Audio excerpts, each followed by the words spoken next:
Luz María Múnera Medina es administradora pública, lideresa social y política colombiana. Ejerció como concejala de Medellín en el periodo 2016-2019, luego de varios años de activismo en la ciudad, y actualmente se desempeña como representante a la Cámara por el departamento de Antioquia. Hoy habla con nosotros sobre los 100 días del gobierno del Pacto Histórico, lo positivo, lo negativo y lo corregible desde su visión, y los retos que traerán estos meses y el 2023 para el Congreso de la República. Amables televidentes, bienvenidos a Congreso y Sociedad, programa institucional de la Secretaría General del Senado de la República. Hoy nos acompaña la representante Luz María Múnera. Representante, bienvenida a Congreso y Sociedad. Muchas gracias a ti por la invitación y bueno, un saludo a todos aquellos hombres y mujeres a lo largo y ancho del país que pueden ver y escuchar este programa. Bueno, representantes, se están cumpliendo 100 días del gobierno del Pacto Histórico encabezado por Gustavo Petro. ¿Qué conclusiones le dejan estos 100 días? ¿Qué es lo positivo, lo negativo y lo corregible? Bueno, lo primero que hay que decir es que no hay varita mágica. Creo que ahí a veces la gente intenta perderse un poco. Es decir, no era que el presidente Gustavo Petro llegaba el 7 de agosto, sacaba la varita y Colombia cambió. No funciona así. Llegamos a un congreso desde el 20 de julio, llegamos a la presidencia desde el 7 de agosto, hoy 3 meses, de tener a Gustavo Petro en la presidencia y creo que hemos avanzado mucho. Creo que ningún gobierno en la historia de Colombia ha hecho tantas cosas para buscar el cambio como las ha hecho el presidente Gustavo Petro, de la mano obviamente de un Congreso que hoy tiene unas mayorías pensando en el cambio. Entonces creo que lo positivo, bueno, ya hay platica. Creo que la reforma tributaria es muy positiva, no solamente porque ya tenemos dinero para poder sacar adelante ese plan de gobierno, sino además porque por primera vez también en la historia de Colombia hacemos una reforma tributaria que es para que los que más tienen nos aporten un poquito para poder sacar a los que están abajo de una situación difícil. ¿Cierto? Logramos pasar una reforma tributaria que por primera vez en la historia nos entrega ese elemento. La ley de paz total. Es una maravilla hoy poder tener la herramienta para que el gobierno nacional, para que Gustavo Petro salga por fin a empezar a darle cuerpo a la paz total. Digamos que muchos han venido interesándose en el asunto, esos dos tipos de diálogos que vamos a tener que son diferentes con el ELN, por ejemplo, que con las bandas criminales, digamos los grupos al margen de la ley o llamadas BACRIM, pues es una herramienta también que es muy, muy buena y sobre todo sacamos a la mayoría de los jóvenes de la obligatoriedad de coger un fusil. Eso es una maravilla. En esa ley total poderle decir a las madres, a los padres y a los mismos chicos, te educaron para no matar, te educaron para respetar la vida por encima de muchas cosas. Hoy puedes elegir.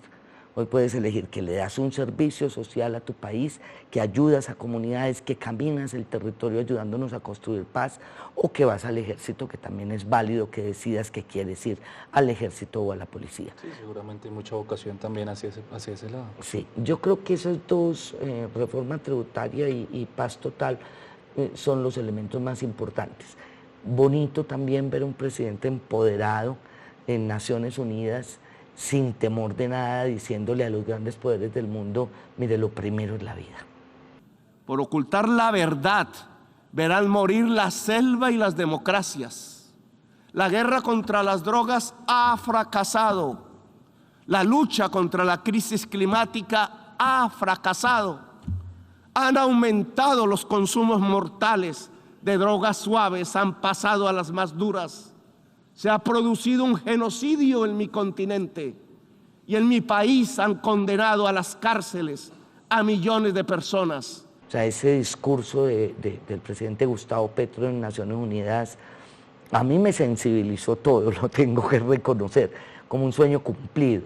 No debe haber un presidente que va a Naciones Unidas a decir y a plantear lo que los grandes poderes del mundo quieren escuchar, sino un presidente que fue a Naciones Unidas a decir, esta es Colombia, tiene autonomía, piensa en un mundo mejor, quiere defender el medio ambiente y quiere sobre todo poner la vida por encima de todo. Esos son los 3 elementos positivos más importantes. Hablando desde las necesidades del país también. Sí, claro. Representante, y esto es lo positivo, ¿qué ve negativo en estos 100 días? Yo creo que poder plantear asuntos negativos, bueno, de pronto nos hemos demorado un poquito para ponernos en digamos, acorde con las necesidades que tenemos. Necesitamos caminar más rápido.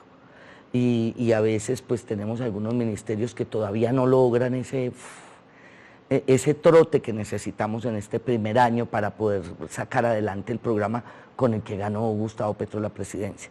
Creo que hay un poquito de lentitud, eso es lo que, y creo que hay, digamos que debía haber más encuentro entre los ministros y el presidente de la República para no tener que salir ni el uno ni el otro a desconocer lo que el uno o el otro dice. Necesitamos que esos ministerios, que ese Consejo de Ministros se vuelva lo que nos hemos convertido en Cámara, por ejemplo. Ya hoy en Cámara logramos ser el equipo del pacto histórico, conversar, reconocernos, defendernos entre nosotros, apoyarnos. Creo que eso falta un poquito todavía para que, digamos, no haya ese choque que hemos visto a veces en medios de comunicación. Eso me parece que podría llegar a ser lo negativo.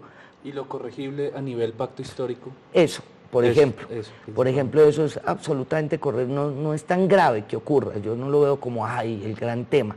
No, los medios le hacen mucho ruido, pero creo que es normal que se están encajando de una u otra manera todo, porque además no es un gobierno para continuar con lo que venía, es un gobierno para cambiar. Y eso obviamente crea unas condiciones que no son iguales que si este fuera un gobierno del continuismo, ¿cierto?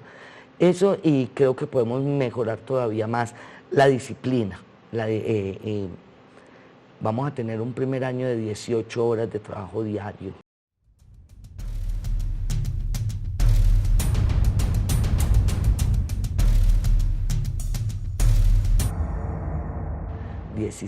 Cuando estamos de buenas 16, y para eso hay que tener disciplina, hay que estudiar, hay que conocer los temas, hay que hacer el esfuerzo.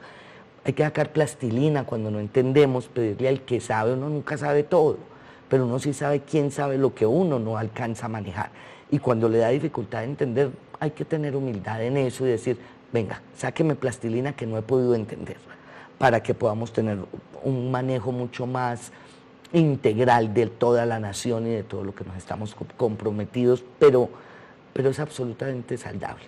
Y sí se sienten esas jornadas de trabajo con mucha continuidad en las horas y cada vez más pues ese esfuerzo. Además porque hay una cosa que la gente no ve, la jornada de trabajo no es la plenaria. No. La plenaria empieza a las 2, 3 de la tarde, a veces va hasta altas horas de la noche, pero antes de eso tenés jornadas de estudio, reunión con ministros, las comunidades llegan para ser atendidas. Yo empiezo mi jornada, me levanto a las 5 de la mañana, estoy en el Congreso a las 7 de la mañana y a veces salgo a la 1 de la mañana, 11 de la noche. Son jornadas muy extensas, exigen disciplina. Y con la academia, con los centros de pensamiento de los partidos, reuniones con ministerios, comisiones, audiencias públicas, etcétera. Aquí el trabajo es bastante, algo que hay que desmitificar, que no se trabaja acá. Sí. Cuando llegué, yo soy nueva pues en la Cámara, y cuando llegué, todo el cuento que uno escuchaba es que los congresistas no trabajan. Yo, oiga, que no trabajamos. Es al contrario, o sea, las jornadas son verdad. Y tú sales, yo por ejemplo salgo los jueves y los viernes estoy en el Bajo Cauca antioqueño, el sábado estoy en el Oriente antioqueño, el domingo estoy yendo al suroeste y el lunes a las 6 de la mañana ya estoy montada en un avión porque hay que venir a cuadrar todo lo del día, porque el martes ya empieza por comisión primera. Es pesado. Para eso el estudio de los proyectos de ley propios, etcétera. Representante, la presidencia, una de sus banderas es el Ministerio de la Igualdad, pero puntualmente, ¿cómo va a operar ese Ministerio de la Igualdad? ¿Qué buscaría? Porque en términos filosóficos suena muy bonito, pero en términos prácticos todavía no es tan claro. No, lo primero es que el Ministerio de la Igualdad es una promesa de campaña. O sea, hay muchas críticas alrededor y uno les dice, mire, qué pena, ese fue el programa que ganó. Esas son las promesas para el pueblo colombiano que hay que cumplirlas, eso es lo primero que hay que decir. Y lo segundo es que, claro, aquí hay un ente para un asunto, que niñez, que los jóvenes, que los afro, que la población LGTBI, que mujeres, pero los resultados no se ven. Nosotros tenemos un índice de Gini bien fregado, ¿cierto? Y necesitamos cerrar brechas, necesitamos que, digamos, los pobres sean menos pobres, empecemos a subir, o no sean pobres, y que los ricos sean un poquitico menos ricos. Entonces, para eso necesitamos un ministerio que todos esos programas y proyectos que están regados en el DPS, en el Ministerio del Interior, en la Consejería para la Juventud, para la Mujer, puedan unificarse en un solo proyecto, en un ministerio que sea capaz de jalonar programas, proyectos, inversión para el cierre de brechas. Vuelvo y te repito, dirán que es que eso lo hace fulano. No, no lo han hecho bien. Además hay un concepto muy arraigado de que lo social es la limosna que el Estado le da a la gente. Y claro, no vamos a acabar con los subsidios en Colombia mientras no mejoremos, digamos, el desarrollo de la economía colombiana. Pero la idea es que cerremos brechas con los subsidios, que mientras haya hambre y miseria hay que mantenerlos. Entonces, ¿cómo cerramos brechas, pero al mismo tiempo cómo trabajamos para que, Gustavo lo decía muy bonito, el presidente Gustavo Petro lo decía muy bonito en alguna intervención en campaña, queremos acabar el modelo neoliberal, pero desarrollar el capitalismo. Entonces, en la medida en que eso vaya avanzando, pues vamos a tener más hombres y más mujeres con trabajos dignos, con unos salarios que les permitan llevar el alimento a su casa, la educación para sus hijos a su casa, y eso hay que cogerlo seriamente. Eso es lo que va a hacer el Ministerio de la Igualdad. Cohesionar lo que existe y que puede funcionar. Exacto, cohesionar lo que existe y además también ser transversal a un montón de ministerios que manejan un montón de asuntos que no están caminando, y la prueba de eso es nuestra brecha es demasiado amplia, queremos cerrarla. Entonces no es más burocracia, no, ese no es el objetivo. Digamos que seguramente se creará un poco de burocracia, pero en general el objetivo es poder traer a este ministerio programas que empiecen a dar resultados, eficiencia, eficacia en el presupuesto público, pero también en los programas y proyectos que le ofrecemos a la gente.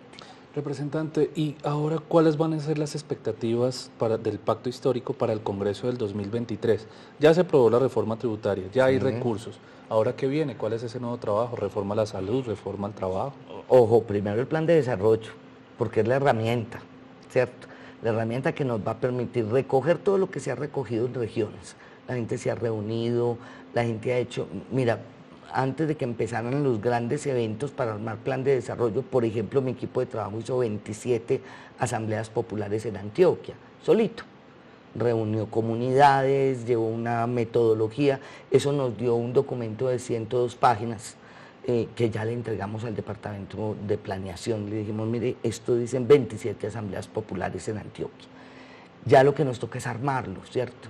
Me imagino que ya el Departamento Administrativo de Planeación está armando con Hacienda ese plan de desarrollo, que es la hoja de ruta, realmente la que nos dice para dónde vamos en estos 4 años. Eso primero, pero de la mano de eso entonces vienen otros temas. La reforma a la salud, que también hay que desmitificarla un poco. La gente dice, ay, la ministra se tiró. No, es que nunca se dijo acabar 100% las EPS. En eso también el presidente fue muy claro. Estratos 1, 2 y 3 deben entrar al sector público con todo el servicio de salud de calidad, etcétera, etcétera, pero se deja la puerta abierta para que otros puedan elegir si entran al público o se quedan en el privado. O sea, no hay un corte absoluto. Viene la reforma agraria, que también no, yo, creo que es una de las más importantes. Una de las grandes reformas. Claro, sí.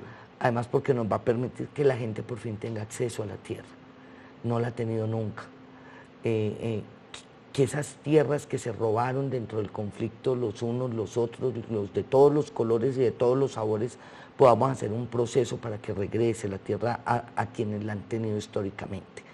Poder desarrollar con una reforma agraria, ciencia y tecnología que nos ayude a hablar de la posibilidad de que no estemos importando tanto alimento y empecemos a sembrar. Nosotros somos un país privilegiado, tenemos los 5 pisos térmicos, podemos cultivar casi que de todo y estamos trayendo de afuera la mayor parte de nuestra comida y tenemos a nuestros campesinos en unas condiciones bastante lamentables. Entonces la reforma agraria va a ser fundamental, la reforma a la educación. La ley 30 tiene que ser financiación, crecimiento de la cobertura en educación superior sobre todo, y mejoramiento de la calidad en educación básica. Con un problema, si tú vas a mira, una ciudad como Medellín que tiene tan buen presupuesto, hoy se están cayendo sus colegios y sus escuelas. Entonces la Si eso es en infraestructura... Medellín, ¿cómo serán en las zonas apartadas? Exacto, la infraestructura educativa creo que también es muy importante. Y con la reforma agraria se me olvidaba una cosa, las terciarias, porque si no, no hacemos nada. Creo que esas tres, agraria, educación y salud, va a ser lo más importante del próximo año, porque ya este año no vamos a alcanzar. El campesino como sujeto de derechos ya está caminando, así que yo creo que vamos bien. Hay que trabajar duro, pero vamos bien. Representante, por último, para 2026, ¿usted con qué país sueña? Yo reivindico ahí a Carlos Gaviria. Yo he usado, me robé, comillas, de Carlos Gaviria una frase que él tenía en una campaña presidencial que decía: por un país del tamaño de nuestros sueños. Yo me sueño una Colombia donde todos tengamos un lugar que ocupar, donde el centro democrático esté, sin que ser el centro democrático en un gobierno de avanzada le signifique un riesgo. El Partido Conservador, el liberal, los que quieren ser independientes o alternativos, donde cada hombre y cada mujer colombiano y colombiana tenga un lugar que ocupar y ocuparlo no le signifique un riesgo, ni de estigmatización, ni de violencia. Me sueño un país donde los que pensamos de manera diversa podamos sentarnos a tomarnos una cerveza, a escuchar música y a escuchar al otro y a lograr que el otro me escuche. Y me sueño un país industrializado. Siempre he pensado, yo crecí, voy a cumplir 56 años, así que me tocó una buena parte de esa Medellín industrial. Recuerda que éramos la ciudad industrial de Colombia. Entonces yo crecí en una ciudad donde las grandes fábricas permitían que los obreros tuvieran trabajos dignos, que les permitían llevar un plato de comida y un sustento digno a su familia. Eso es lo que me sueño, porque la riqueza de un país no está en el subsuelo, como algunos piensan, está en las manos laboriosas de sus hombres y mujeres. Entonces lo que necesitamos es que esas manos laboriosas tengan empleo y puedan ayudar a crecer el país, ayudar a que este país todos los días sea mejor. Eso no lo logramos si no desarrollamos la economía del país. Para dar a las materias primas valor agregado, eso lo hace la industrialización.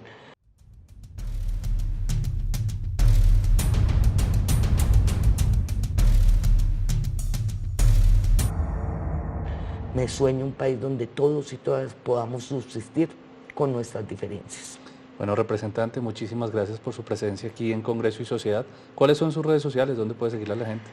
Bueno, ahí, Luzma Munera, @Luzma Munera en Twitter, Luzma Munera en las otras, en Facebook, en Instagram, en todas me buscan como Luzma Munera.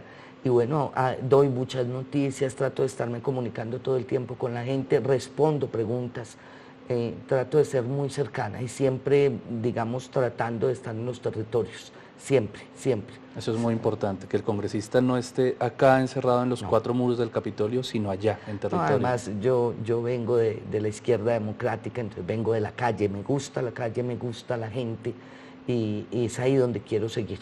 Vamos a algunos mensajes institucionales y ya regresamos con Congreso y Sociedad.